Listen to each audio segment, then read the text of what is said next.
where only those with proximity to power and the advantage unduly given to them by the spaces they occupy, either in public or private institutions, Mr. Speaker, are able to enjoy living in the country. And we are being asked to repair and fix it. Where this thing has reached, Mr. Speaker, it needs an overhaul.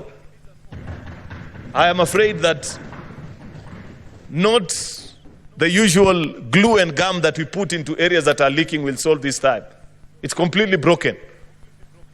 If it's a pipeline, Mr. Speaker, it is time to decommission and set up a new pipeline. That's what I hear as being challenged. We are being told that everybody wants a fair shot at life, and not our children to get better chances at education. Better chances, Mr. Speaker. I grew through our public education systems, from primary to secondary to university, Mr. Speaker. And it was the best at that particular time. People are complaining, Mr. Speaker, that unfortunately, as it is today, nobody with a pen in this country take their children either to public, primary, secondary, or even university, because it's completely finished, Mr. Speaker. The picture of the primary schools that you all went to, Mr. Speaker, while it served and it worked at that particular time, public education is broken at this time. And we must make radical decision, because, Mr. Speaker, that's what they are speaking to. And they are saying, while you guys are okay, what about the kid of the ordinary person? You know, Mr. Speaker, when every time I lost sleep, as I thought through about the issues that we've been through as a country, Mr. Speaker, I asked myself, where is it that we as leaders have lost touch with reality? I didn't grow up as a child of privilege, Mr. Speaker, for your information. I am 38 years old. I came to this parliament at the age of 29. The first 29 years of my life, I spent them in Eastlands, deep in the slums.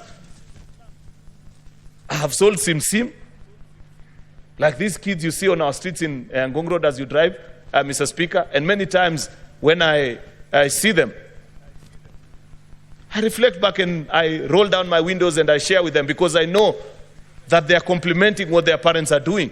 That's what sends these kids out to the streets. I know what it feels, Mr. Speaker. But why is it that when granted such an opportunity, we are not able to make it better? I believe that an opportunity to serve, Mr. Speaker, and this is what I hear us being told as the leaders, an opportunity to serve is to be reminded that we have issues, but we have looked at you and we think you have the wisdom and the ability to make it work for all of us. Can you go and serve? Go and make it possible for the rest of us to enjoy. But unfortunately, either by design or because that is what the country is accustomed to, Mr. Speaker, when you get the first line at the queue, we don't think about the second and the third onwards, Mr. Speaker. We are satisfied that so long as I've had my serving at the table, that will be enough. That's what people are complaining about, Mr. Speaker. And we are here to plead this morning that grant us the opportunity to lead the country as a Senate of Kenya in making the right and the correct decision, so that we don't lose our country. I say this at this particular time, Mr. Speaker, so that people may know that in whatever we say, in whatever we do, anarchy is not an option.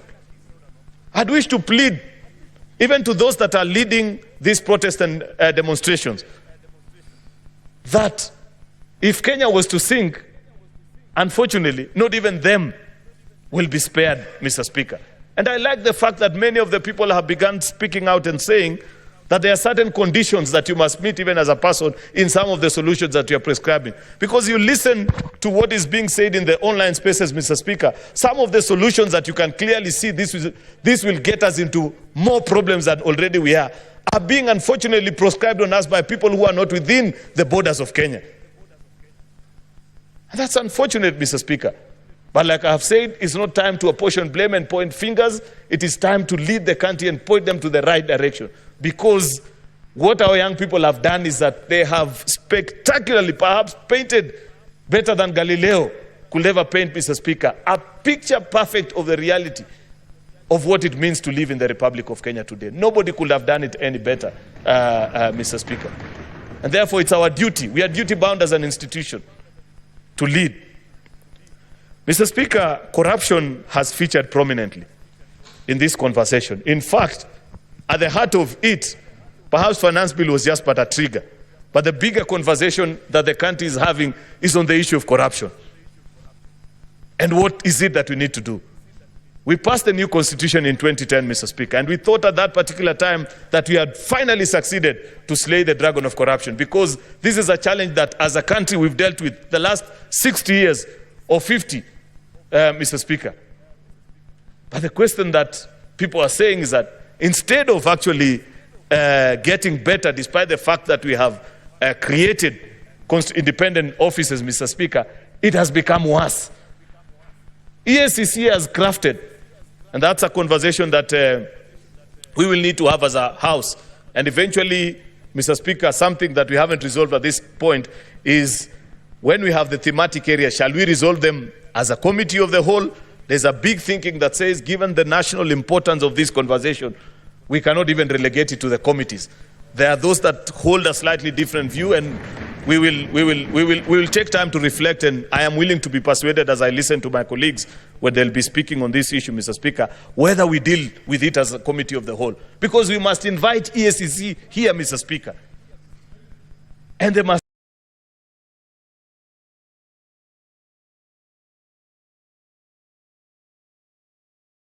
tell us, Mr. Speaker, why is it that we are not succeeding? Is it the law? What is it, Mr. Speaker? What do we need to do as a country? Because what we know for sure is that the system has set up, even this design in our counties, Mr. Speaker, of saying you have an ethics and anti-corruption officer at every county, Mr. Speaker. Basically, what it takes is that they are quickly captured, Mr. Speaker, and they become appendages of the corrupt system in our various counties, Mr. Speaker. The same can be said nationally. And this issue, Mr. Speaker, if we are to be honest, and I wish that the country also indulges us, is that corruption is not only a problem of leaders. It's a national problem. It's a values problem that we have as a people.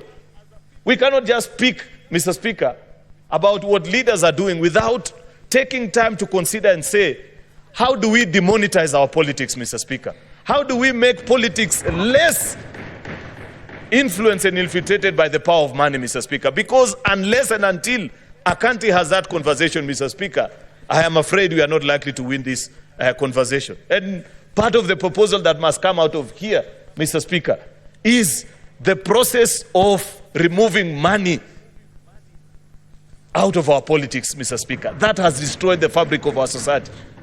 And I like the fact that listening to the president the other day, he said, and this is something that, a conversation that many of us have had many times, that even this issue of Harambee is the way it's being done, Mr. Speaker, this presentation of resources, Mr. Speaker, that perhaps it's time to ban it from us as public officials, so that when I go before people, I tell them about policies that I have made to make their life better, not the 2 million shillings that I'm carrying in my car to give them to build a classroom for them, Mr. Speaker. That's a challenge that we must be willing to accept. Because, Mr. Speaker, until, and I must repeat, until we demonetize our politics, Mr. Speaker, and the space of influence, it will continue to be a gold rush and the desire, Mr. Speaker, on every member. You know, people don't know that the cycle of and the life of a politician in this country, it involves running Monday to Thursday, collecting as much as you can, only to go and spend it on Friday to Sunday. And in fact, most of that money, Mr. Speaker, it doesn't even get to the houses of these members. People don't know. If a member makes perhaps $1 million within a week, they'll be very lucky if 100,000 makes it to do anything in their house. 900 of that money goes back to the constituency. Therefore, we must remove that demand. And this desire to see members of parliament and politicians and people who are in public offices, Mr. Speaker, as if they are tools for pushing resources and money. Until we do that, but that's just the effects. What we need to address here today is a structural fight, and those that are in the justice and Mr. Speaker, law and order society, that they must come here and we must reveal to each other and tell each other, why is it difficult? EACC must appear before us, Mr. Speaker, and they must tell us this is what we need to do. so that we know, Mr. Speaker, why is it we are now in the third cycle of county governments, Mr. Speaker? Everybody knows why people can almost kill each other to be county governors, Mr. Speaker. But we don't have a solid case, not one, before any courts of law that can point out and say, this is what we have done as an institution, so that people know this is what we are doing. We will be willing, Mr. Speaker, because this has featured prominently. We are being even challenged, Mr. Speaker, as an institution on the things that we have done and said and the laws that we have passed. We must make it difficult. It must pain people, Mr. Speaker, to break the system after we repair it. The punishment must be punitive, Mr. Speaker, so that it gets to a point where people fear. You know, people don't fear to be corrupt in this country because they know what is the worst that will happen. I will be taken to court, I will pay a bail, and I will walk scot-free. Chances are I'll enjoy that money until I die. EACC must come to us, Mr. Speaker, and tell us even this new jurisprudence that they are trying to establish, where somebody steals $1 billion, then says, I am willing to part with 300 million, and we remove the case. Unless we didn't read properly. But good leaders have said, this is not the time to apportion blame. If there are things that they want us to change, is it their budget? Is it the law as we defined it, Mr. Speaker? Let us listen with an open mind and say, tell us what it is that will respond to this particular issue. Mr. Speaker,